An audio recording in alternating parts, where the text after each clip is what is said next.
जय श्री हरि। आज हम कार्तिक पूर्णिमा के पावन दिवस पर एक विशेष परंपरा पर चिंतन करते हुए आज सबके मस्तिष्क पर जवारा का जो पिछले कई दिनों से उगाया गया था और उसका आज जवारा विसर्जन का कार्तिक मास को पूर्णिमा की तिथि पर किया गया। कार्तिक मास को भक्ति, तप, व्रत और साधना का महीना कहा गया है। इस पूरे मास में भक्त नियम, संयम, जप, दीपदान और स्नान से अपने भीतर की अशुद्धियों को दूर करते हैं और पूर्णिमा के दिन इस साधना का निष्कर्ष विसर्जन के रूप में संपन्न होता है। विसर्जन का अर्थ है जो हमारे भीतर अशुद्ध, व्यर्थ, दुखद, क्रोधमय और अहंकार से भरा है, उसे जल में प्रभु चरण में समर्पण कर देना। कार्तिक पूर्णिमा पर श्रद्धालु नदी या माँ नर्मदा जाकर स्नान करते हैं और जवारा का विसर्जन करते हैं। हे प्रभु, इस कार्तिक मास में जो कुछ तप और भक्ति की, उससे मेरे भीतर का अंधकार हटा देना। मेरे भीतर की वासनाएं, क्रोध, ईर्ष्या, द्वेष सबका विसर्जन कर देना। जैसे हमने जवारा उगाया, माँ जगदम्बे के स्वरूप जो लोग शक्ति हैं, वो सारे शक्तिपीठों का हमने आह्वान करे थे। जैसे बिरही माता है और यही जितने कुल देवी हैं सबका, उस कुल देवी के रूप में हमने जवारा को स्थापना करे थे और आज पूर्णिमा के दिन माँ नर्मदा के तट पे विसर्जन हमने किया।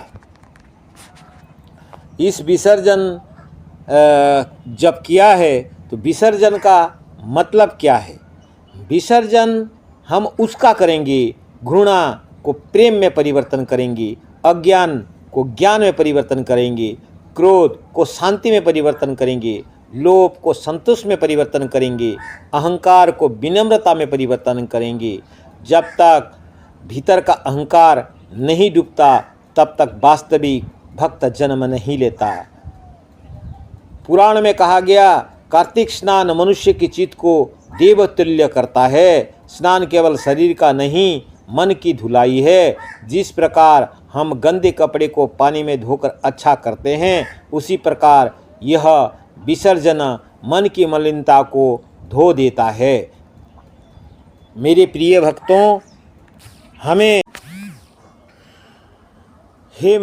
भक्तों, हमें जीवन में यह समझना होगा, पूजा केवल हाथ उठाने से नहीं, मन झुकाने से होती है। भक्ति केवल दीप जलाने से नहीं, अहंकार मिटाने से होती है।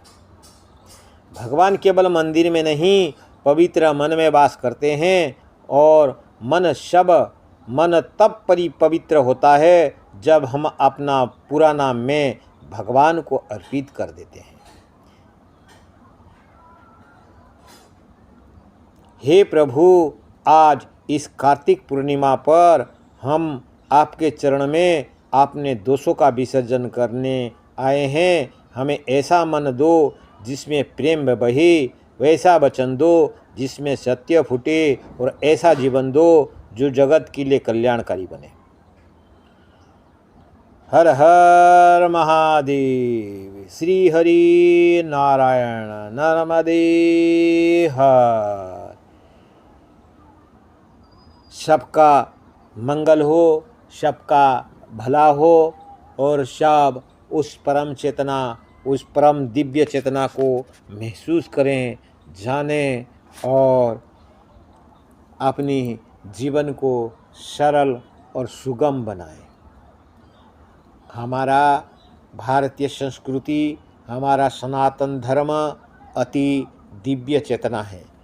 अनेक प्रकार विद्याएं हैं, अनेक प्रकार मंत्र हैं, अनेक प्रकार संस्कृति हैं जो नानी रावल ग्राम में आज मुझे देखने को मिला। जो माताएं माथे पर जवारा का टोकरी लेकर चल रहे थे, अति सुंदर दृश्य आपके सामने मैं आज जो दिखा रहा हूँ, यही जो दृश्य है ये मुझे ऐसे लगा क्षणिक के लिए कि आज मेरी संस्कृति पुनः जीवित हुआ।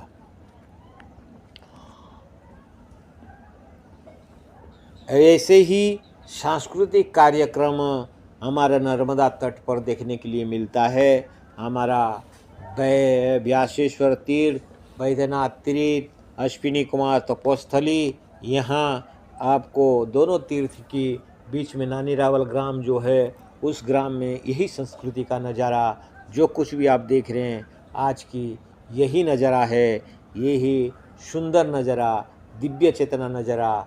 मेरा सबसे आग्रह रखूँगा कि आप सभी दिव्य चेतना की ओर चलें और ईश्वर की ओर मुड़ें। यही मेरा शुभकामना रहेगा।